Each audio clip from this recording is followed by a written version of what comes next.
السلام علیکم ورحمۃ اللہ وبرکاتہ۔ نحمدہ ونصلی ونسلم علی رسولہ الکریم، اما بعد، فاعوذ باللہ السمیع العلیم من الشیطان الرجیم، بسم اللہ الرحمن الرحیم۔ ان عدۃ الشہور عند اللہ 12 شہرا یوم خلق اللہ السماوات والارض منها 4 حرم۔ سامعین محترم، 4 حرمت والے مہینے جن کو شریعت نے حرمت والے مہینے کہا ہے، ان میں سے ایک محرم الحرام بھی ہے۔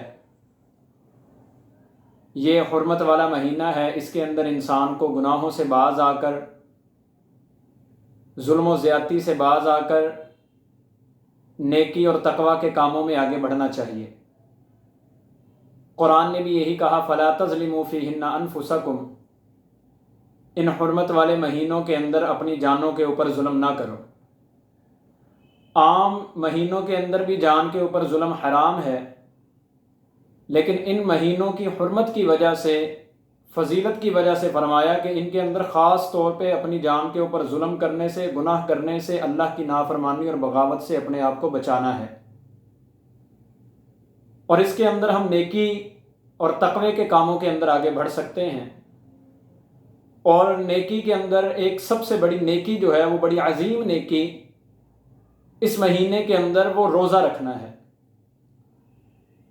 اور یوم عاشوراء کا روزہ نبی علیہ الصلاۃ والسلام رکھا کرتے تھے، صحابہ کرام رضی اللہ تعالیٰ عنہم اجمعین رکھا کرتے تھے۔ اب سوال یہ ہے کہ یوم عاشوراء کس کو کہا جاتا ہے؟ امام نووی رحمہ اللہ تعالی صحیح مسلم کے شرح نووی کے اندر لکھتے ہیں کہ تمام جمہور علماء کا یہ مذہب ہے کہ یوم عاشوراء 10 محرم کو کہا جاتا ہے۔ تو 10 محرم کا روزہ رکھنا یہ نبی علیہ الصلاۃ والسلام کی سنت ہے، صحابہ کرام رضی اللہ تعالیٰ عنہم اجمعین کا طریقہ ہے۔ اور دوسری بات یہ کہ یہ روزہ رکھنے کے پیچھے وجہ کیا تھی اصل میں؟ صحیح بخاری میں آتا ہے، نبی صلی اللہ علیہ وسلم جب مدینہ میں آئے تو دیکھا یہودی روزہ رکھتے ہیں، تو آپ نے ان سے پوچھا کہ بھئی تم کیوں روزہ رکھتے ہو؟ اس نے کہا، ھذا یوم عظیم نجی اللہ موسیٰ من فرعون ومن آل فرعون، یہ بڑا عظیم دن ہے، اس دن اللہ رب العالمین نے موسیٰ علیہ السلام کو فرعون سے اور اس کی لشکر سے جو ہے وہ نجات دی تھی، لہٰذا ہم اس دن کا روزہ شکرانے کے طور پہ رکھتے ہیں۔ آپ نے فرمایا، میں موسیٰ علیہ الصلاۃ والسلام کے زیادہ نزدیک ہوں، ہمارے اوپر زیادہ حق ہے کہ ہم روزہ رکھیں۔ اس لیے آپ علیہ الصلاۃ والسلام نے پھر اس دن کے روزے کی تلقین کی اور صحابہ کرام رضی اللہ تعالیٰ عنہم اجمعین سے فرمایا کہ یہ روزہ رکھا کرو۔ اور یاد رکھیں، یہ روزہ فرض نہیں ہے، سنت ہے، جو رکھے گا اس کو اجر ملے گا، جو نہیں رکھے گا اس کے اوپر گناہ کوئی نہیں۔ اور پھر یہ روزہ بڑی فضیلت والا ہے، بلکہ رمضان کے بعد سب سے افضل ترین روزہ جو ہے وہ محرم کا روزہ ہے، جیسا کہ صحیح مسلم کے اندر حضرت ابو ہریرہ رضی اللہ تعالیٰ عنہ کی روایت ہے، 1163 نمبر، وہ فرماتے ہیں، نبی صلی اللہ علیہ وسلم نے فرمایا، افضل الصیام بعد رمضان شہر اللہ المحرم، سب سے افضل ترین روزے اللہ رب العالمین کے اس مہینے محرم کے روزے ہیں رمضان کے بعد۔ اور اسی طرح جو چاہے اس کا روزہ رکھے اس کو اجر ملے گا۔ معاویہ بن ابی سفیان رضی اللہ تعالیٰ عنہ وہ منبر کے اوپر کھڑے ہیں اور لوگوں سے یہ واعظ کر رہے تھے، ھذا یوم عاشوراء لم یکتب اللہ علیکم صیامہ وانا صائم فمن شاء فلیصم ومن شاء فلیفطر۔ صحیح بخاری کے اندر 2003 نمبر حدیث ہے، مسلم کے اندر 1129 نمبر حدیث ہے۔ یہ وہ منبر کے اوپر کھڑے ہو کے کہہ رہے تھے کہ یہ یوم عاشوراء ہے، اس دن کا روزہ اللہ نے تمہارے اوپر فرض نہیں کیا، جو تم میں سے چاہے روزہ رکھے، جو چاہے نہ رکھے، لیکن ہاں میں نے اس وقت روزہ رکھا ہوا ہے، یہ ان کے الفاظ تھے۔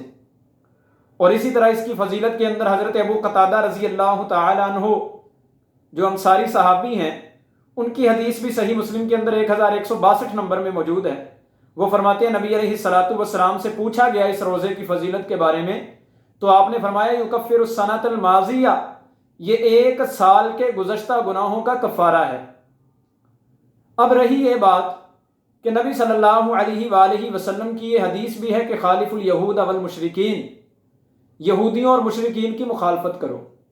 اگر یوم عاشورہ 10 محرم کا روزہ رکھا جائے تو پھر تو موافقت ہو رہی ہے ان کی، اس لیے نبی علیہ الصلوۃ والسلام نے پھر یہ بات ارشاد فرمائی تھی، لئن بقیت الی قابل العام لاصومن التاسع، اگر میں آئندہ سال زندہ رہا تو میں 9 کا روزہ رکھوں گا۔ یہ صحیح مسلم کے اندر جو ہے وہ 1134 نمبر حدیث ہے۔ حضرت عبداللہ بن عباس رضی اللہ تعالیٰ عنہ اس حدیث کے راوی ہیں۔ یہ آپ نے عزم کا اظہار کیا، خواہش کی کہ اگر آئندہ سال میں زندہ رہا تو پھر میں 9 کا بھی رکھوں گا۔ اس سے یہ ثابت نہیں ہوتا کہ 10 کا مستثنا ہو گیا، کیونکہ اصل روزہ تو 10 کا ہے۔ موسیٰ علیہ الصلوۃ والسلام کو نجات جو ہے وہ 10 کو ملی ہے، اسی لیے آپ نے کہا کہ ہمارا اس کے اوپر زیادہ حق ہے۔ یہاں پہ نبی علیہ الصلوۃ والسلام نے جو 9 کا روزہ رکھنے کا عزم کیا، اس کی محدثین نے 2 وجوہات بیان کی ہیں۔ امام بہقی رحمہ اللہ تعالی وہ فرماتے ہیں کہ یہ روزہ اس لیے نبی علیہ الصلوۃ والسلام نے 9 کا رکھا، مخافۃ ان یفوتنی یوم عاشورہ، اس ڈر کی وجہ سے کہ کہیں میرے سے یوم عاشورہ کا روزہ جو ہے وہ فوت نہ ہو جائے۔ یعنی کیسے فوت نہ ہو جائے کہ کہیں ایسا ہو کہ 29 کا چاند ہو لیکن جو ہے وہ مطلع ابر آلود ہو اور پھر جو ہے وہ مکمل 30 دن کرنے پڑے۔ اب جب 9 محرم آئے گی تو وہ اصل میں جو ہے وہ 10 محرم ہے، کیونکہ چاند تو جو ہے وہ 29 کا تھا، ابر آلود ہونے کی وجہ سے جو ہے وہ نہیں دیکھا جا سکا، تو اس وجہ سے آپ علیہ الصلوۃ والسلام 9 کا روزہ رکھ لیا کرتے تھے۔ امام بہقی رحمہ اللہ نے یہی بات بیان کی ہے کہ 9 کا روزہ اللہ کے رسول نے ایک تو مخالفت کی وجہ سے رکھا ہے یہودیوں کی، اور دوسرا اس ڈر کی وجہ سے کہ کہیں مطلع ابر آلود ہونے کی وجہ سے اگر چاند کے اندر جو ہے وہ کمی بیشی ہوئی تو میں 9 کا احتیاطاً رکھ لوں گا، تاکہ اگر 29 کا چاند ہوا تو 9 کو رکھنے کی وجہ سے بھی جو ہے وہ اصل میں یوم عاشورہ کا روزہ ہی شمار ہوگا۔ اور اسی طرح معرفت السنن والآثار کے اندر امام بہقی نے بھی یہی فرمایا ہے کہ یہ روزہ اللہ کے رسول صلی اللہ علیہ وسلم 9 کا احتیاطاً رکھا کرتے تھے۔ اور عبداللہ بن عباس رضی اللہ تعالیٰ عنہ جب اس روزے کی فضیلت بیان کر رہے تھے 9 کے روزے کی، کیونکہ ان کا موقف تھا 9 کا روزہ بھی، تو ان سے ایک راوی نے پوچھا جن کا نام حکم بن عارج ہے کہ کیا اللہ کے رسول 9 کا روزہ رکھا کرتے تھے؟ تو انہوں نے فرمایا ہاں، اللہ کے رسول صلی اللہ علیہ وسلم 9 کا روزہ رکھا کرتے تھے، حالانکہ آپ تو اس سال جو ہے وہ زندہ ہی نہیں رہے جس سال آپ نے عزم کیا تھا 9 کا۔ لیکن سنن کبریٰ البہقی کی حدیث کے اندر ملتا ہے 287 نمبر حدیث کے اندر 4تھی جلد میں کہ حضرت عبداللہ بن عباس رضی اللہ تعالیٰ عنہ نے راوی سے جو یہ کہا کہ اللہ کے رسول 9 کا بھی رکھا کرتے تھے، وہ اصل میں اللہ کے رسول کے عزم کو اللہ کے رسول کا فعل قرار دیا ہے، ورنہ اللہ کے رسول نے روزہ رکھا نہیں 9 کا، لیکن عبداللہ بن عباس رضی اللہ تعالیٰ عنہ نے اللہ کے رسول کے عزم کو آپ کا فعل قرار دیا ہے، چونکہ اگر آپ زندہ رہتے تو آپ ضرور رکھتے، اس لیے 9 کا بھی اور 10 کا بھی۔ اور علامہ شوکانی رحمہ اللہ تعالی وہ بیان فرماتے ہیں کہ عبداللہ بن عباس رضی اللہ تعالی عنہ نے جو یہ کہا ہے کہ اللہ کے رسول صلی اللہ علیہ وسلم 9 کا رکھا کرتے تھے، اصل میں انہوں نے خبر دی ہے راوی کو، کیونکہ یہ سوال تو بنتا ہی نہیں کہ یوم عاشورہ کس دن ہے۔ یوم عاشورہ تو ہر کسی کو پتہ ہے کہ 10 دن ہے، لہٰذا یہ سوال تو بنتا ہی نہیں۔ تو جو حکم بن عارج رحمہ اللہ تعالیٰ کو عبداللہ بن عباس رضی اللہ تعالیٰ عنہ نے یہ کہا تو وہ انہوں نے اصل میں ابتدا بتلائی ہے کہ یہ روزے کی ابتدا کب سے ہوگی، یعنی 9 کو رکھا جائے گا، 9 اور 10 کا پھر روزہ جو ہے وہ رکھا جائے گا۔ اور ان کا واضح قول جو ہے وہ مصنف عبد الرزاق کے اندر بھی موجود ہے 7839 نمبر پہ، وہ فرماتے ہیں صوم التاسع والعاشر وخالف الیہود، یہ حضرت عبداللہ بن عباس کا قول ہے کہ 9 اور 10 کا روزہ رکھو اور یہودیوں کی مخالفت کرو، اس لیے بہتر یہی ہے کہ 9 اور 10 کا روزہ رکھا جائے۔ حضرت موسیٰ علیہ الصلوۃ والسلام کی نجات کے دن کے اوپر جو ہے وہ اللہ کا شکر بھی ادا کیا جائے، وہ حق بھی ادا کر دیا جائے، اور 9 کا روزہ رکھنے کے ساتھ ساتھ یہودیوں کی مخالفت جو مقصود تھی وہ جو ہے وہ مقصد بھی پورا ہو جائے۔ اس لیے یہ روزہ جو ہے وہ 9 اور 10 کا رکھا جائے گا۔ یہی راجح موقف ہے، یہی جو ہے وہ محدثین کبار علماء کرام جو ہے ان کا یہ موقف ہے، لہٰذا 9 اور 10 کا جو ہے وہ روزہ رکھا جائے گا۔ اللہ سے دعا ہے اللہ رب العالمین ہمیں قرآن و حدیث کو سمجھ کر عمل کی توفیق نصیب فرمائے۔ جزاکم اللہ خیر، احسن الجزاء۔ اقول قولی ھذا وما علی الا البلاغ المبین۔